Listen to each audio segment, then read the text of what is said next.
ஒழுக்கம் ஆடி கட்டுறதெல்லாம் கை நீட்ட ஒரே ஃபீஸ் எல்லாம் யாரு கட்டுறா உங்களுக்கு? ஃபீஸ் எல்லாம் அப்பா தான் சார் கட்டிட்டு இருக்கு. நீங்க கட்ட மாட்டீங்க? பார்ட் டைம் ஜாப் எல்லாம் போயிட்டு அந்த மாதிரி? நான் அந்த மாதிரி இல்ல சார், படிச்சுட்டு தான் இருக்கு. அதனால சோம்பேறித்தனம் அதிகமா இருக்கு உங்களுக்கு. சார் என்ன சார் இப்படி எல்லாம் பேசுறீங்க? இல்ல இப்ப அப்பா கஷ்டப்பட்டு வந்து படிக்க வைக்கிறாரு 3 பேரை. இப்ப நீங்க மூத்த பிள்ளை தானே வீட்டுக்கு? ஆமா சார். சரி, நீங்க படிச்சு முடிச்சு பார்ட் டைம் ஜாப் போயிட்டு ஏதாவது சைட்ல இன்கம் அந்த மாதிரி கட்டலாம்ல, ஃபீஸ் கட்டலாம், அப்பா உதவியா இருக்கலாம்ல. இப்ப நான் படிச்சுட்டு இருக்கிறதுனால நான் வேலைக்கு போகாம அப்பா இல்ல படிச்சுட்டு இருந்தா வேலைக்கு போக உடனே இருக்குதா?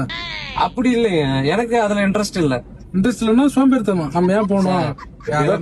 இப்படி எல்லாம் பேசாதீங்க. அப்படி இல்லன்னா ஓசில நம்மள அப்பா படிக்க வைக்கிறது, நம்ம வந்து அதே படி சார் எங்க அப்பா படிக்குது உங்களுக்கு ஓசின்னு வரும். ஓசி இல்லன்னா அப்பா கஷ்டப்பட்டு படிக்க வைக்கிறாருல. ஆமா, அப்பாவோட கஷ்டத்தை நம்ம பாதி ஏத்துக்கணும்ல. ஆமா. அப்ப நீங்க என்ன பண்ணணும்? பார்ட் டைம்ல வந்து ஜாபுக்கு போகணும், வேலைக்கு போயிட்டு ஏதாவது ஒரு 5000 10,000.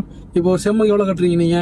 நான் சம்முக்கு 10,000 10,000 கட்டுறீங்க. இப்போ மாசம் ஃபுல்லா நீங்க ஏதாவது ஒரு 1000 சம்பாரிச்சீங்கன்னா அது கம்மியாகும்ல, அப்பாவுக்கு வந்து கொஞ்சம் உதவியா இருக்கும்ல. எங்க அப்பா எனக்கு பண்றாரு, உங்களுக்கு என்ன சார் பிரச்சனை? உங்க அப்பா உங்களுக்கு பண்றாருன்னா பிரச்சனை இல்லன்னா அப்பாவுக்கு ஒரு உதவியா இருக்கணும். நீங்க சோம்பேறித்தனம் பட்டுக்கிட்டு போக மாட்டீங்க. நான் உதவியா இல்ல, வீட்டுல உட்காந்து போன் பாத்துட்டு இருக்கிறது நல்லா இருக்கும். உங்களுக்கு ரீல்ஸ் பாக்குறது நல்லா இருக்கும் சார்.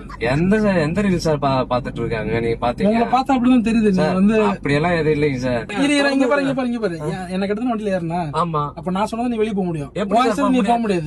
எனக்கு வண்டி எடுத்து 3 சென்ட் எப்படி நீ பிரிச்சு அண்ணன் அடிச்சீங்க? என்னோட பிரச்சனை நான் பாத்துப்பேன். உனக்கு தேவையில்லாத உன்னோட பிரச்சனை.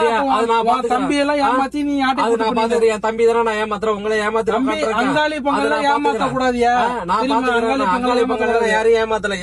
நீ திமிரா பேசுனா நீ திமிரா பேசி நீ அடி வாங்கலாம். ஆமா, திமிரா பேச மாட்டீங்க. நீ திமிரா பேசி பாரு. என்ன திமிரா பேசணும்? திமிரா பேசி வண்டி ஓட்டும் போது பேசணும்.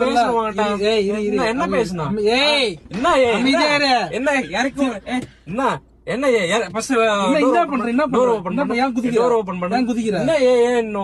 கோழி மலை சுடு தண்ணி ஊத்துறா குடிக்கு நீ பேசுவ தேவையில்லாம பேசிட்டு அவ்வளவுதான் உனக்கு. ஏன் புடிச்ச ஆட்டா பொறுமையா திறக்க மாட்டேங்க. எம்மடு படிச்சிடலாம் உனக்கு. நீங்க எவ்வளவு ஓபன் பண்ணா திறந்து என்ன